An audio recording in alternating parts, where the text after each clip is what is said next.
শান্ত নদীর মাঝখানে ছোট জেনি তার বাবার সাথে নৌকায় বসে মাছ ধরছিল।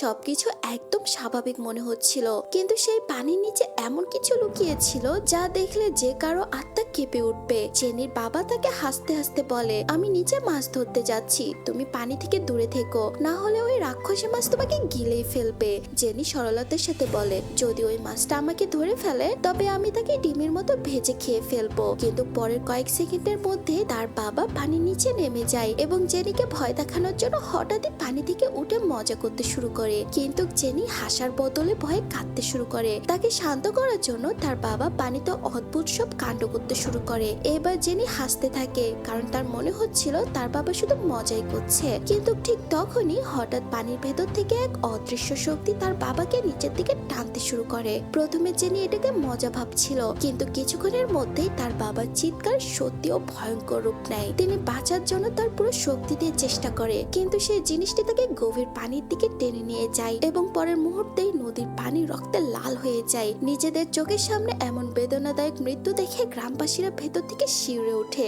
নদীর মধ্যে আসলে কি ছিল তা কেউই বুঝতে পারছিল না। কেউ একে দানব বলছিল, আবার কেউ একে শয়তান শক্তি বলে বিশ্বাস করছিল, আর পুরো গ্রাম ভয়ের ছায়ায় ঢেকে যায়। এবার গ্রামবাসীরা সিদ্ধান্ত নেয় ওই নদীর বিপদ দূর করার জন্য একজন ওঝাকে ডাকা হবে। এরপর সেই ওঝা আসে, নদীর তীরে দাঁড়িয়ে সে মন্ত্র পড়তে শুরু করে। এরপর নিজের ক্ষমতা দেখানোর জন্য পানির মধ্যে বোমার মতো একটি অস্ত্র ছুঁড়ে মারে। বিস্ফোরণ হতেই নদী থেকে একটি দানবীয় প্রাণী বেরিয়ে আসে। ওঝা সঙ্গে সঙ্গে গ্রামবাসীদের বিশ্বাস করায় এটাই সে দানব যে ওই লোকটাকে মেরে ফেলেছে। কিন্তু গ্রামবাসীরা ভয় আর রাগে অন্ধ ছিল, তাই কোনো কিছু না ভেবেই তারা ওঝার কথা বিশ্বাস করে। ওঝা সবার সামনে বলে, এখন ওটা তোমাদের হাতে, এখন তোমরা তাকে কি শাস্তি দিতে চাও? গ্রামবাসীরা সঙ্গে সঙ্গে চিৎকার করে ওঠে, একে এক্ষুনি শেষ করে দাও। ঠিক তখনই ভিড়ের মধ্যে থেকে আরেকজন এগিয়ে আসে। তার নাম ছিল জেফ। সে বলে, তোমরা অনেক বড় ভুল করেছো, এটি সেই দানব নয় যে ওই লোকটিকে মেরেছে। এটি তো একটি অত্যন্ত সাধারণ ও শান্ত প্রাণী যে কারো কোনো ক্ষতি করে না। গ্রামবাসীরা তাকে সন্দেহের চোখে দেখতে শুরু করে। তারা জিজ্ঞেস করে, তুমি কে? জেফ জানায় সে নিজেও একজন ডেমন হান্টার এবং সে আসল দানবটিকে ধরতে পারে। কিন্তু আগে সে ভণ্ড ওঝা মাঝখানে এসে লোকজনকে খেপিয়ে তুলতে শুরু করে। সে বলে জেফ মিথ্যা কথা বলছে এবং গ্রামে ভয় ছড়াতে এসেছে। ভয়ে মগ্ন মানুষগুলো খুব সহজেই তার কথা বিশ্বাস করে। তারা জেফের কথা শোনার বদলে তাকে ধরে ফেলে এবং দড়িতে বেঁধে নদীর ওপর ঝুলিয়ে রাখে। আর এখান থেকে পরিস্থিতি আরো বিপজ্জনক হতে শুরু করে, কারণ আসল দানবটি তখনও পানির নিচে জীবিত ছিল।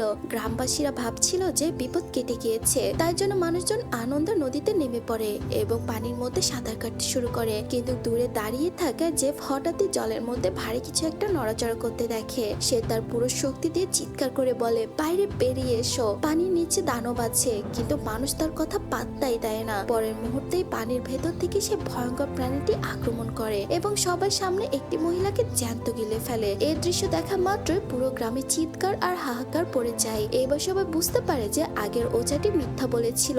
এক ব্যক্তি তার সামনে এসে জিজ্ঞেস করে, তুমি আমাদের ঠকাচ্ছ কেন? সে ওঝা তখন নিজের সম্মান বাঁচাতে বলে, আমি তো আসল দানবটাকেই মেরেছিলাম, এটা নিশ্চিত অন্য কোনো দানব হবে। কিন্তু তার কথা শেষও হতে পারে না, তার আগে দানবটি পানি থেকে বেরিয়ে এসে তার উপর ঝাঁপিয়ে পড়ে এবং তাকে টেনে হিঁচড়ে নদীর পানিতে নিয়ে যায়। এবার গ্রামবাসীদের পায়ের তলা থেকে মাটি সরে যায়। ওইদিকে দড়িতে ঝুলতে থাকে জেফ সবাইকে আওয়াজ দিয়ে বলে, তোমরা কেউই পালাবে না, যেখানে আছো সেখানে শুয়ে পড়ো এবং মরে যাওয়ার মতো নাটক করো, কারণ ওই দানবটি যে কোনো নড়াচড়া দেখলে আক্রমণ শুরু করে। মানুষ কোনো মতো নিজেকে শান্ত করে এবং যেখানে জায়গা পায় সেখানেই লুকিয়ে পড়ে। হঠাৎ চারদিক দিয়ে এক নিস্তব্ধতা নেমে আসে। দানবটি পানি থেকে বেরিয়ে আসে, কিন্তু যখন সে কোনো নড়াচড়া দেখতে পায় না তখন সে আবারও পানিতে ফিরে যায়। ঠিক তখনই মা তার মেয়ে জেনিকে নৌকার কিনারায় দেখতে পায়। সে ইশারায় তাকে ওখানেই থমকে যেতে বলে, কিন্তু বাচ্চাটি ভয়ে তার মায়ের দিকে দৌড়াতে শুরু করে। জেফ জোরে চিৎকার করে ওঠে, থামো, তোমরা দৌড়াবে না। কিন্তু ততক্ষণে অনেক বেশি দেরি হয়ে গিয়েছিল। পানির ভেতর থেকে সেই দানবটি বেরিয়ে আসে এবং জেনিকে নিচের দিকে টানতে শুরু করে। জেনির মা তখন নিজের জীবনে তোয়াক্কা না করে দৌড়ে গিয়ে বাচ্চাটিকে ধরে ফেলে। সে তার পুরো শক্তি লাগিয়ে দেয়, কিন্তু সেই দানবের শক্তির সামনে সে দুর্বল। কিছুক্ষণের মধ্যেই দানবটি বাচ্চাটিকে নিচের দিকে টেনে নিয়ে যায়। জেনির মা তার স্বামী এবং মেয়েকে হারিয়ে মানসিকভাবে অনেক ভেঙে পড়ে, কিন্তু সে হার মানে না। সে একটি কুড়াল তুলে নেয় এবং পানিতে ঝাঁপ দিয়ে দানবটিকে তার সামনে আসার জন্য চ্যালেঞ্জ করে। তখনই জলের ভেতর থেকে সেই বিশাল দানবটি তার সামনে চলে আসে। তার আকার দেখে মায়ের দম আটকে যায়। সে কাঁপা গলায় বলে, আমার বাচ্চাকে আমাকে ফিরিয়ে দাও। কিন্তু দানবের কাছে কোনো মায়ের মায়ের মমতার কোনো মূল্যই ছিল না। সে ওই মহিলাকে নির্মমভাবে গিলে ফেলে। এরপর দানবটি কাঠের তৈরি সেতুর উপর ঝাঁপিয়ে পড়ে, সেতুটি ভাঙতে শুরু করে এবং সেখানে দাঁড়িয়ে থাকা এক মহিলার হাত থেকে ছোট বাচ্চাটি পিছলে গিয়ে সেতুর অন্য এক অংশে গিয়ে পড়ে যায়। নিচে সেই দানবটি মুখ হা করে অপেক্ষা করছিল। শিশুটির জীবন মাত্র কয়েক সেকেন্ডের দূরত্বেই ছিল। তখনই জেব কোনোভাবে নিজেকে দড়ি থেকে মুক্ত করে এবং সেতুর উপর ঝাঁপিয়ে পড়ে। বাচ্চাটি হামাগুড়ি দিয়ে তার দিকে এগিয়ে আসছিল, কিন্তু দানবটি সেতুটিকে নাড়িয়ে দেয়। বাচ্চাটি নিচে পড়ে যেতে যাচ্ছিল। ঠিক তখনই জেব আগে সেই ভণ্ড ওঝাকে টেনে সেতুর উপর ওজন বাড়ায়, যাতে সেতুর ভারসাম্য তার দিকে ঝুঁকে যায়। কিছুক্ষণের জন্য মনে হচ্ছিল বাচ্চাটি বেঁচে যাবে, কিন্তু দানবটি আবারও ঝাঁপ মারে এবং বাচ্চাটি শূন্যে ভেসে গিয়ে নদীর দিকে পড়তে শুরু করে। জেব শেষ মুহূর্তে হাত বাড়িয়ে বাচ্চাটিকে ধরে ফেলে এবং তাকে দানবের মুখে যাওয়া থেকে বাঁচিয়ে নেয়। এই চেষ্টার ফলে দানবটি সেতুর লোহা আর কাঠের মাঝখানে ফেসে যায়। জেব তখন সঙ্গে সঙ্গে বুঝতে পারে এটাই সুবর্ণ সুযোগ। সে সেই ভণ্ড ওঝাকে বলে যদি একে পার পর্যন্ত টেনে আনা যায় তবে এ আবার জলে চলে যাবে এবং তখন একে আর কেউই থামাতে পারবে না। জেফ এবং সেই ওঝা মিলে সেতুর উপর লাফাতে থাকে যাতে দানবটিকে বাইরে টেনে আনা যায়, কিন্তু দানবটি এতটাই শক্তিশালী ছিল যে তারা দুজনেই ছিটকে দূরে পড়ে যায়। গ্রামবাসীরাও সাহস জুগিয়ে সাহায্য করার চেষ্টা করে, কিন্তু কেউই সে দানবের সামনে টিকতে পারছিল না। ঠিক তখনই মাটি কাঁপতে শুরু করে এবং ভিড়ের মধ্যে থেকে এক মহিলা দৌড়ে আসে। সে সেতুতে লাফিয়ে পড়া মাত্রই পুরো ওজন দানবের ওপরে গিয়ে পড়ে। দানবটি এক ঝটকায় বাইরে ছিটকে আসে এবং সরাসরি সে ভণ্ড ওঝার উপর গিয়ে পড়ে। এইবার দানবটি তার আসল রূপ দেখায়। একে দেখে গ্রামবাসীদের ভয় আর রাগ বদলে যায়। সবাই অস্ত্র হাতে তার উপর ঝাঁপিয়ে পড়তে উদ্যত হয়, কিন্তু জেব মাঝখানে এসে সবাইকে থামায়। সে বলে কেউ একে হাত দেবে না, আমি একে ধরতে পারি। সে নিজের জিনিসপত্র মাটিতে রাখে এবং তারপর পুরনো বই বের করে যাতে দানবদের বশ করার মন্ত্র লেখা ছিল। জেব মন্ত্র পড়তে শুরু করে, কিন্তু সে যতই পড়তে থাকে দানবটি শান্ত হওয়ার বদলে আরো বেশি ক্ষিপ্ত হয়ে ওঠে। সে জেবের উপর আক্রমণ করতে যাচ্ছিল। ঠিক তখনই হঠাৎ সেখানে এক তেজি ও বিপজ্জনক মেয়ে চলে আসে। সে মেয়েটির নাম ছিল সিন। সিন কোনো ভয় না পেয়ে দানবটির উপর ঝাঁপিয়ে পড়ে। তার শক্তি ও তেজ দেখে গ্রামবাসীরা অবাক হয়ে যায়। সে তার জাদুকরি কাপড় দিয়ে দানবটিকে পেঁচিয়ে ফেলে। দানবটি যত মুক্ত হওয়ার চেষ্টা করছিল তত বেশি সেই কাপড়ে জড়িয়ে যাচ্ছিল। কিছুক্ষণের মধ্যেই তার বিশাল শরীরটি ছোট হয়ে যায় এবং সে একটি পুতুলের মতো রূপ ধারণ করে। সিন তাকে নিজের নিয়ন্ত্রণে এনে জেফের দিকে তাকায় এবং জিজ্ঞেস করে তুমিও কি দানব শিকার করো? জেফ তার বইটি দেখিয়ে বলে হ্যাঁ, আমি মন্ত্র দিয়ে ওদের শান্ত করি। সিন তার কথা শুনে হাসতে শুরু করে। সে বলে তোমার এই বই নিশ্চয়ই ছোটখাটো ইঁদুরকে শান্ত করার জন্য, আসল দানবদের এভাবে ধরা যায় না। এরপর তার হাতে পড়া জাদুকরি চুরি ঘোরায় এবং নিজের শক্তি প্রদর্শন করে। যে পুরোপুরি স্তব্ধ হয়ে যায়। গ্রামবাসীরা সিনকে তাদের রক্ষাকর্তা মনে করে তার পায়ে পড়ে যায়, কিন্তু জেফের মনে কোনো আনন্দ ছিল না, ছিল শুধুমাত্র কষ্ট। সে নীরবে তার মাস্টারের কাছে ফিরে যায় এবং ভাঙা মনে বলে এইবারও আমি মানুষকে বাঁচাতে পারলাম না। আমার চোখের সামনে কত মানুষ দানবের শিকার হয়ে গেল। তার মাস্টার তাকে জানায় আর সে যে দানবটির মুখোমুখি হয়েছিল সে সবসময় খারাপ ছিল না। একসময় সে একটি ভালো আত্মা ছিল। সে নদীর তীরে একটি বাচ্চাকে বাঁচানোর চেষ্টা করেছিল, কিন্তু গ্রামবাসীরা তাকে ভুল বুঝেছিল। তাদের মনে হয়েছিল সে বাচ্চাদের মারতে এসেছে, তাই তারা তাকে পিটিয়ে মেরে নদীতে ফেলে দেয়। এই ঘৃণা আর কষ্টই তাকে দানব বানিয়ে দিয়েছে। মাস্টার জেফকে বোঝায় দানব শুধু শরীর দিয়েই তৈরি হয় না, অনেক সময় মানুষের ভেতরে ঘৃণাই কোনো ভালো আত্মাকে দানব বানিয়ে দেয়। জেফের মন আরো খারাপ হয়ে ওঠে, কিন্তু তার পথ এখানেই শেষ হয়ে যায়নি। এরপর দৃশ্যটি চলে যায় একটি রেস্তোরাঁয়। এক দম্পতি সেখানে খাবার খেতে আসে। ভেতরে এক অদ্ভুত নিস্তব্ধতা ছিল।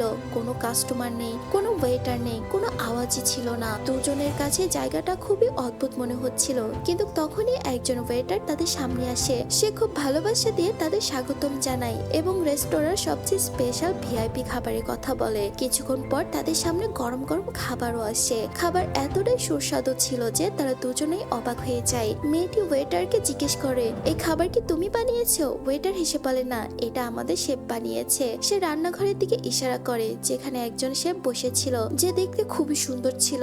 মেয়েটি তার রূপ দেখে বারবার তার সাথে কথা বলার জেদ ধরে, কিন্তু শেফ তার দিকে না তাকিয়ে তার সাথে কথা বলতে মানা করে দেয়। মেয়েটি তারপরও তার গলার আওয়াজ শুনতে চাচ্ছিল। তখনই শেফ আস্তে আস্তে তার মুখ খুলে এবং পরের মুহূর্তেই তার মুখ থেকে ভয়ঙ্কর আওয়াজ বেরিয়ে আসে, যার ফলে দুজনের অবস্থা খারাপ হয়ে যায়। তারা পালিয়ে যাওয়ার চেষ্টা করে, কিন্তু শেফ তাদের ধরে ফেলে। তার হাতে একটি বিপজ্জনক বল্লভ ছিল এবং সে নির্মমভাবে দুজনকে শেষ করে দেয়। এইবার পরিষ্কার হয়ে যায় যে এই রেস্তোরাঁ মানুষের জন্য নয়, বরং দানবদের একটি ফাঁদ ছিল। কিছুদিন পরেও জেফও সে খাবার দোকানে পৌঁছায়, কিন্তু এইবার ভেতরের পরিবেশটি ছিল সম্পূর্ণ আলাদা। প্রতিটি টেবিলে মানুষ বসে আছে, মানুষ খাবার খাচ্ছে, হাসাহাসি করে সবাই গল্প করছে, সবকিছু এতটাই স্বাভাবিক দেখাচ্ছিল যে যে কেউ এখানে ধোকা খেয়ে যাবে। তখন একটি সুন্দরী মহিলা জেফের কাছে আসে এবং তাকে ভেতরে নিয়ে যাওয়ার জন্য চেষ্টা করে, কিন্তু জেফের চোখ অন্যদিকে ছিল। সে মন্ত্রপাঠ করতে শুরু করে এবং মন্ত্র যত এগোতে থাকে খাবারের দোকানের আসল রূপ তার চোখের সামনে উন্মোচিত হতে থাকে।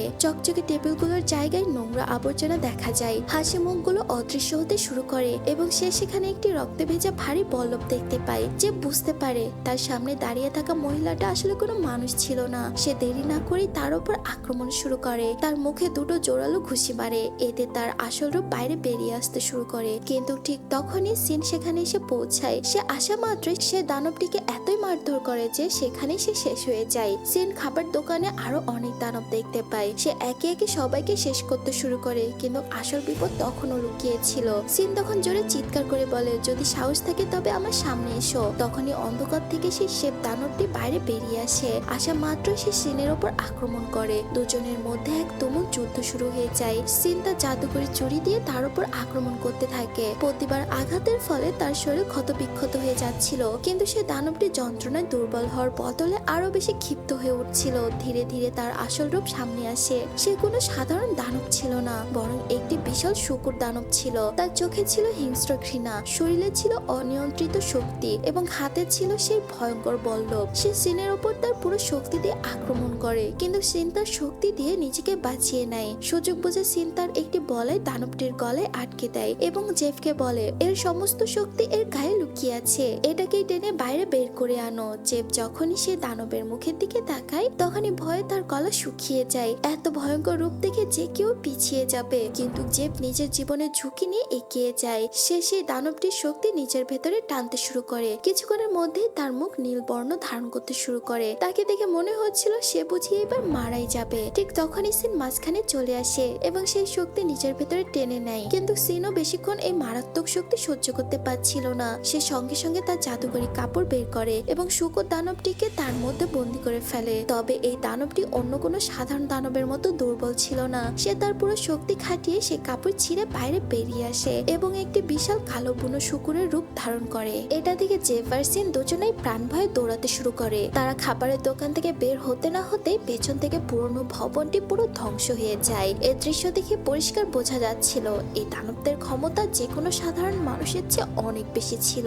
পরের দিন জেফ তার মাস্টারের কাছে ফিরে আসে এবং সেই শূকর দানবের আসল সত্যটা জানতে চায়। মাস্টার তাকে বলে, ওই দানবটি একসময় একজন মানুষ ছিল, তার মন খুব ভালো ছিল, কিন্তু তার চেহারা ছিল অত্যন্ত কুৎসিত। মানুষ তার থেকে দূরে পালিয়ে বেড়াতো। সে তার স্ত্রীকে খুব ভালোবাসতো, কিন্তু তার স্ত্রী তাকে ধোঁকা দেয়। তার স্ত্রী অন্য একজনের সাথে পালিয়ে যায় এবং যাওয়ার সময় তাকে ছুরি মেরে হত্যা করে। সেই ধোঁকা, কষ্ট আর অপমান তার আত্মাকে বদলে দেয়। তার ভালোবাসা রাতারাতি ঘৃণায় পরিণত হয় এবং সে এই ভয়ঙ্কর শূকর দানবে পরিণত হয়। জেফ তখন বুঝতে পারে একাই দানবকে থামাতে পারবে না। সে মাস্টারকে বলে, ও আমার চেয়ে অনেক বেশি শক্তিশালী। মাস্টার তাকে বোঝায় এই দানবকে হারাতে হলে তাকে এমন কারো সাহায্য নিতে হবে যে তার চেয়েও দ্বিগুণ শক্তিশালী। তার এমন এক দানবের প্রয়োজন হবে যাকে সমস্ত দানবদের রাজা বলা হয়, আর সে হলো মাঙ্কি কিং। তখন মাস্টার জানায় 500 বছর আগে মাঙ্কি কিংকে একটি পাহাড়ের নিচে বন্দি করে রেখেছিল।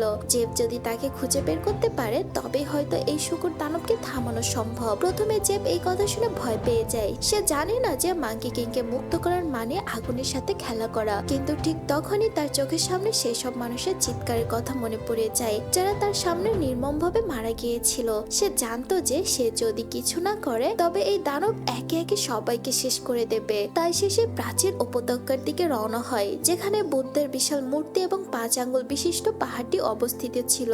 রাস্তায় হাঁটার সময় জেফ হঠাৎ একটি বড় ফাঁদে আটকে যায়। এই ফাঁদটি আসলে ডেমন হান্টার পেতে রেখেছিল, যেখানে অনেক মানুষ বন্দি করে রাখা হয়েছিল এবং তাদের মধ্যে সিনও ছিল।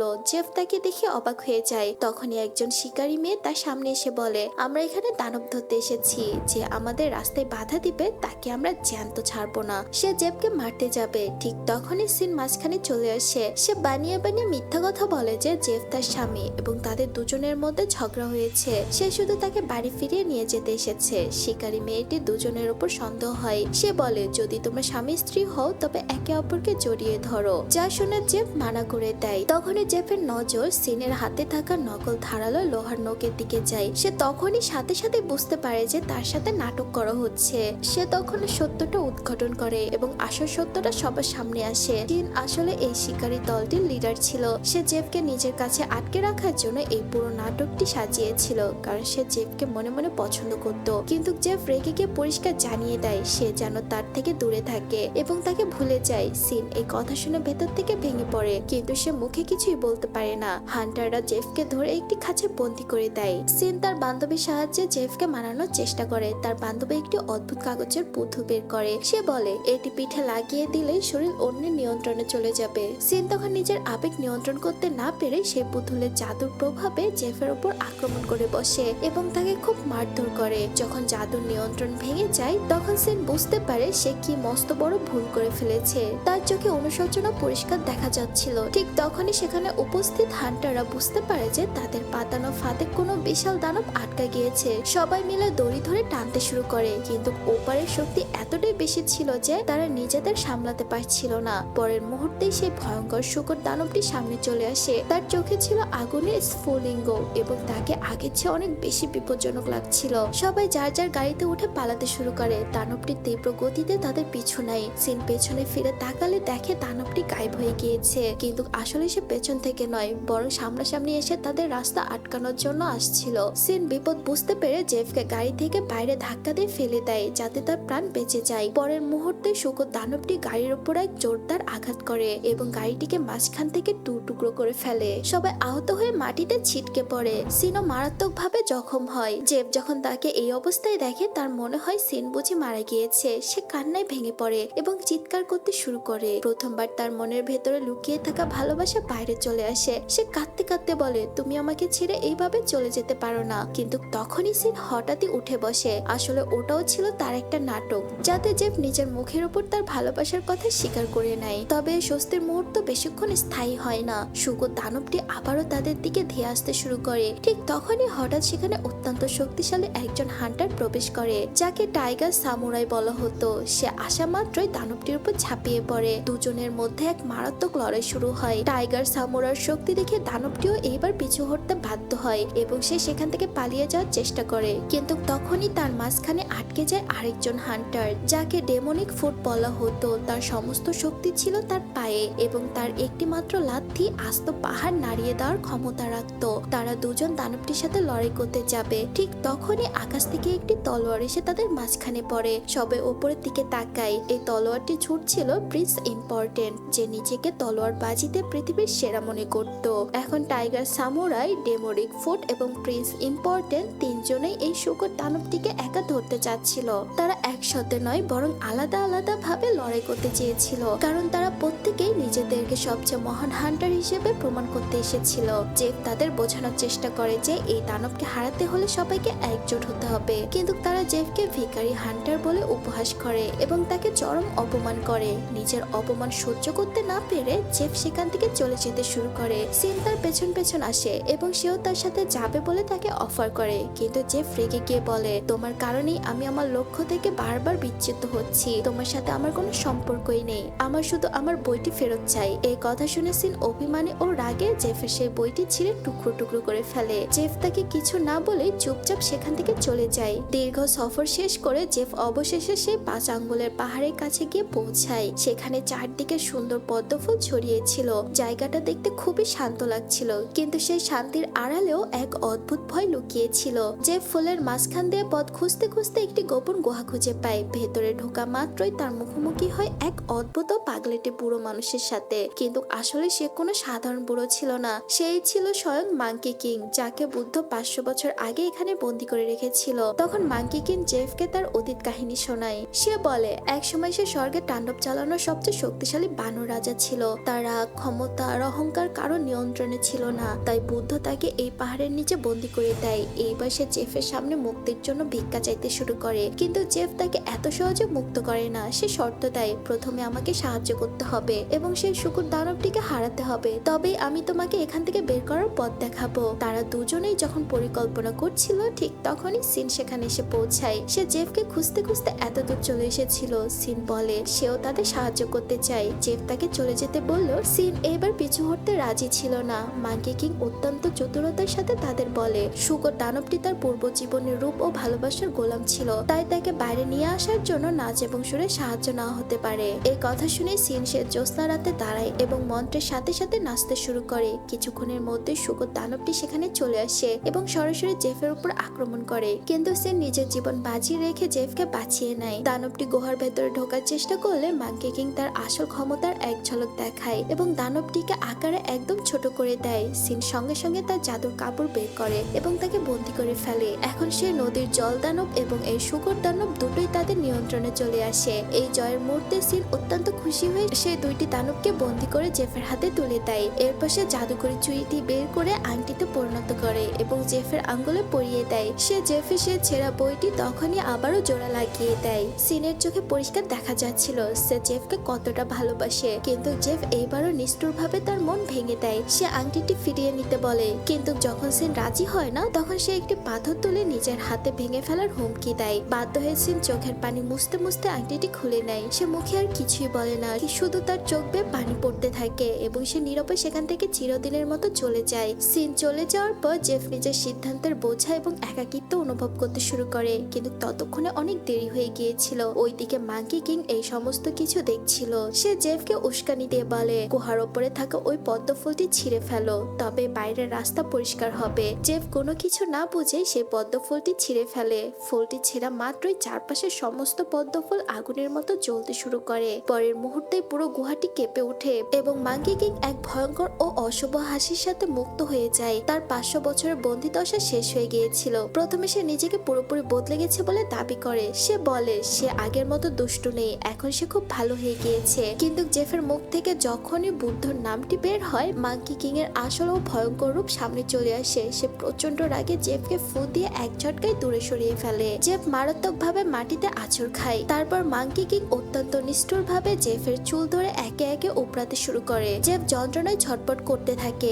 আর মাঙ্কি কিং তাকে দেখে অট্টহাসি হাসতে থাকে। এইবার পুরোপুরি পরিষ্কার হয়ে যায় সে আসলে মুক্তির জন্য এতক্ষণ ভালো সাজার নাটক করে এবং জেফের সাথে চরম বিশ্বাসঘাতকতা করেছিল। ঠিক তখনই সেখানে 3 হান্টার উপস্থিত হয়। তাদের তখন মনে হচ্ছিল যে তারা যদি মাঙ্কি কিংকে হারিয়ে দিতে পারে তবে সারা পৃথিবীতে তাদের নাম সবার উপরে চলে যাবে। তারা একের পর এক তার উপর আক্রমণ শুরু করে। কেউ তলোয়ার চালায়, কেউ লাথি মারে, তো কেউ নিজের পুরো শক্তি প্রদর্শন করে। কিন্তু মাঙ্কি কিং এর ওপর প্রতিটি আঘাতই সম্পূর্ণ ব্যর্থ প্রমাণিত হয়। উল্টো প্রতিটি আক্রমণ তাকে আরো বেশি শক্তিশালী করে তোলে। কিছুক্ষণের মধ্যেই সে 3 মহান হান্টার তার সামনে অসহায় হয়ে পড়ে। মাঙ্কি কিং এক ঝটকায় তাদের ধূলিসাৎ করে দেয়। এখন মাঙ্কি কিং জেফকে শেষ করতে যাচ্ছিল। ঠিক তখনই হঠাৎ সিন সেখানে ফিরে আসে। সে কোনো ভয় না পেয়ে মাঙ্কি কিং এর উপর ঝাঁপিয়ে পড়ে। তার প্রথম লাথি মাঙ্কি কিং এর উপর কোনো প্রভাব ফেলতে পারেনি। সিন তার জাদুকরি চুড়ি বের করে এবং অনবরত তার উপর আঘাত করতে শুরু করে। চুড়িগুলো বাতাস ছিঁড়ে মাঙ্কি কিং এর উপর আশ্রে পড়ছিল,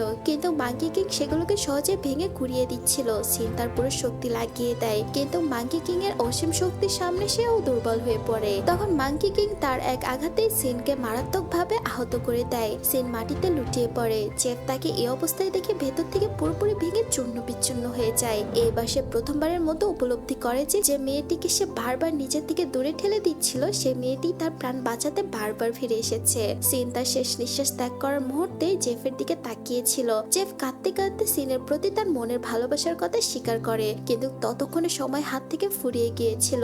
সিনের জীবন একটি স্বর্গীয় আলোয় রূপান্তরিত হয়ে যায় এবং তার চোখের সামনে সে মিলিয়ে যায়। তখন জেফ কাঁপা কাঁপা হাতে সে জোড়া লাগানো বইটি তুলে নেয়, যা সিন পরম যত্নে তার জন্য ঠিক করে দিয়েছিল। এইবার সে মন্ত্রটি শুধু মুখস্থ শব্দের মতো নয়, বরং তার পুরো হৃদয় দিয়ে পাঠ করে। মন্ত্রটি শেষ হওয়া মাত্রই আকাশ থেকে এক তীব্র ও উজ্জ্বল ঐশ্বরিক শক্তি নেমে আসে। সে আলো মাঙ্কি কিং কে শক্ত করে চেপে ধরে এবং তার সমস্ত শয়তানি শক্তিকে পিষে মেরে ফেলতে শুরু করে। মাঙ্কি কিং যন্ত্রণায় চিৎকার করে ওঠে, কিন্তু এইবার সে মহাজাগতিক এবং পবিত্র শক্তির সামনে তার সমস্ত ক্ষমতা ব্যর্থ হয়ে যায়। এরপর মাঙ্কি কিং আর জেফকে একটি জায়গায় দেখা যায়। সবকিছু পুরোপুরি বদলে গিয়েছিল। মাঙ্কি কিং কে সে আগের মতো অনিয়ন্ত্রিত হিংস্র দানব বলে মনে হচ্ছিল না। জেফ সেনে সে জাদুকরি আংটিটি বের করে মাঙ্কি কিং এর মাথায় স্পর্শ করায়। আংটিটি ধীরে ধীরে একটি জাদুকরি মুকুটে পরিণত হয়ে যায়, যা মাঙ্কি কিং কে সম্পূর্ণ নিয়ন্ত্রণে নিয়ে আসে। এখন সে আর জেফের শত্রু ছিল না, বরং তার জীবনের নতুন যাত্রার এক সঙ্গী হয়ে ওঠে। সিন চলে যাওয়ার পর জেফ আর আগের মতো রইল না। তার বই, তার পথ আর তার জীবনের উদ্দেশ্য সবকিছু বদলে গিয়েছিল।